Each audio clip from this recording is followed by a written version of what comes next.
Have you ever felt like you were on the brink of something amazing? A huge breakthrough, but at the exact same moment everything started going wrong.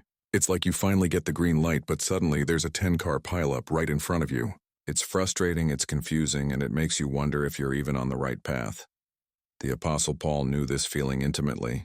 In his first letter to the Corinthians, he writes something that perfectly captures this tension. He says, "For a great door and effectual is opened unto me, and there are many adversaries." Think about that for a second.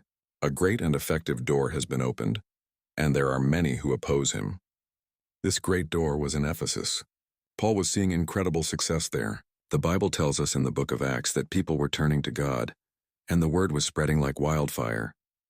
It was a spiritual revival. But Ephesus was also a city steeped in idolatry and dark practices. It was the home of the massive temple of Artemis, a place filled with magic and resistance to the truth. So, as the light of the gospel started to shine brighter, the darkness fought back harder. It wasn't one or the other. It was both at the same time. Opportunity and opposition hand in hand. Now here's where Paul's perspective is so different from ours. When we face intense opposition, what's our first instinct? We often think, "Oh, this must be a sign to stop. God must have closed this door." We see hardship as a red light. But Paul saw it differently. He saw the fierce opposition not as a reason to quit, but as confirmation that the work was powerful and real.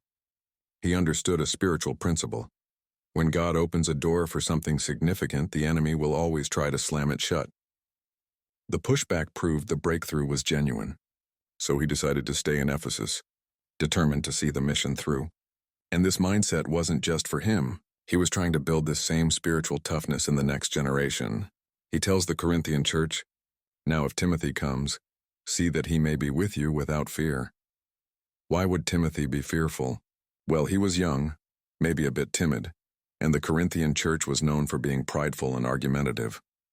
Paul was essentially saying, "Hey, don't you dare intimidate my guy. He's doing the Lord's work just like me. Treat him with respect."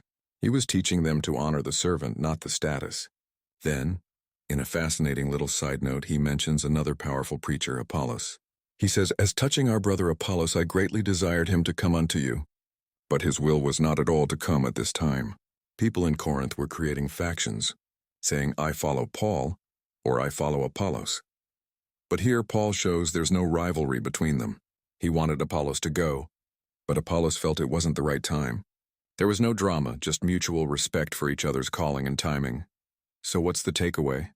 When a great door opens in your life, a new opportunity, a ministry, a calling, don't be surprised when adversaries show up. The opposition doesn't mean the door is closed. It often means you're standing right in the doorway of a breakthrough. Stand firm, support the other people God has placed on the field with you, and don't get sidetracked by comparison. Because where there is great opportunity, there will always be great opposition, and that's often the clearest sign that you're exactly where you need to be.